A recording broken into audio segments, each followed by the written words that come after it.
philanthropath wants you aggrieved for the good of their votes. And that works extremely well. Holding in the way, that's what I heard them say. They used to heed the words he said, but that was yesterday. Gold will turn to gray, and youth will fade away. They'll never care about you, call you holding in the way. Good afternoon, and welcome to another episode of Old Men in Chairs. I know it's been a while since I did any music, and if you're looking for music, you'll have to wait a little longer. I will get back to it eventually, but I think it's no exaggeration to say that we live in very perilous times. The most recent video I did from Dr. Robert Malone was a pretty good outline of the difficulties we're facing in this country right now, with censorship being a major issue.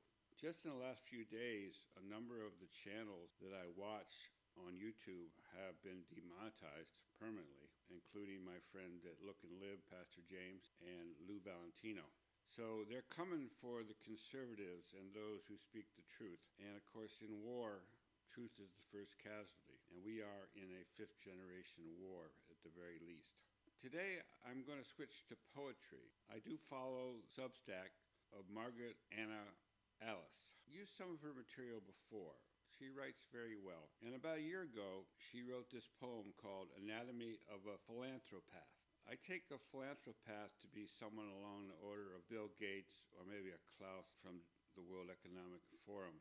Somebody who pretends to be a philanthropist to help humanity, but in reality have a twisted purpose. Those are the people that we suspect are behind a large part of the fifth generation warfare that's being targeted at us in the last 3 years. So she wrote this poem, and I think it perfectly exemplifies the type of techniques that Dr. Malone was talking about. It was recently made into a video by Visceral Adventure. I don't know anything about Visceral Adventure, but they did a nice job with this video.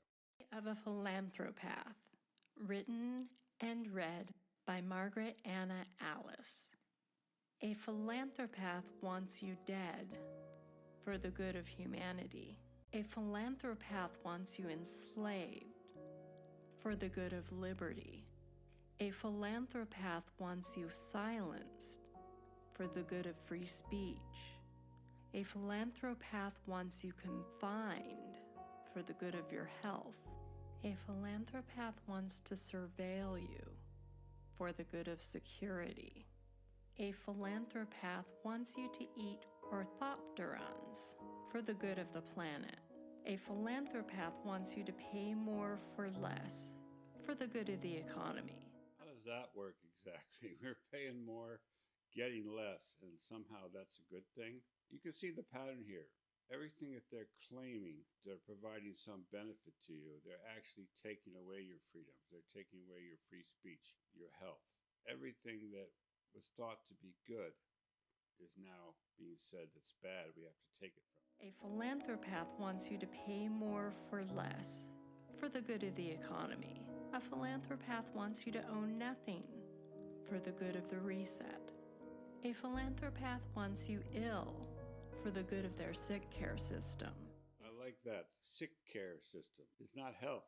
They want you sick so they can sell you more drugs. Certainly the whole COVID experiment has been a big boon to the pharmaceutical and the medical industry in general. In my particular town, they can't build more medical facilities fast enough because they have more and more demand. What's causing that? Bad medicine. A philanthropath wants you ill for the good of their sick care system. A philanthropath wants you dependent for the good of their fiefdom. A philanthropath wants you addicted for the good of their supplying. A philanthropath wants you to sacrifice for the good of their coffers. A philanthropath wants to sacrifice you for the good of their spoils. A philanthropath wants you asleep for the good of their programming. That's what it's all about. If they can put you to sleep so you don't really know what's going on, then they can feed you full of lies, and then they can control you. It's a pretty simple game plan, and so far it's been very successful. A philanthropath wants you asleep for the good of their programming. A philanthropath wants you ignorant for the good of their staring. A philanthropath wants you anxious for the good of their molding. A philanthropath wants you deluded for the good of their lying. A philanthropath wants you oblivious for the good of their narrative. This is the concept that Dr. Malone was talking about. In fifth generation warfare, you don't even realize that war is being waged against you.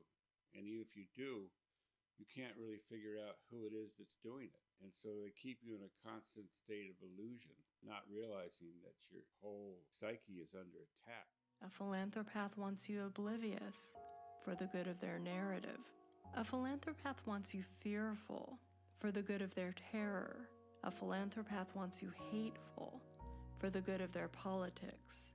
A philanthropath wants you isolated for the good of their bonding. A philanthropath wants you envious for the good of their victim factory. A philanthropath wants you aggrieved for the good of their votes. And that works extremely well. If we can make certain groups feel aggrieved that they're being discriminated against and mistreated, then they will vote with the ones that promise to fix that problem, even though they are actually the ones that are creating the problem. It's been working for a long time.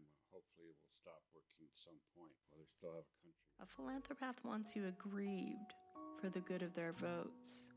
A philanthropath wants you submissive for the good of their coercion. A philanthropath wants you cowardly for the good of their tyranny. A philanthropath wants you hopeless for the good of their triumph. A philanthropath doesn't want you to think, question, research, speak, connect, hope, act. A philanthropath doesn't want you to see what they're doing, question their motives, know they're scripting you. A philanthropath doesn't want you to feel fulfilled, find truth, be free.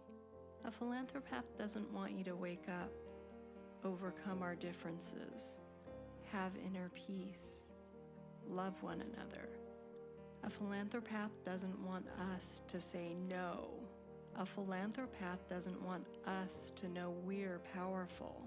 A philanthropath doesn't want us to realize we outnumber them. A philanthropath doesn't want us to rise up, prosecute, and convict them. Which is what we've got to do. We've got to rise up and throw the chains off of us, off of our minds. This reminds me so much of the words of George Orwell, the first directive of the party in the novel 1984.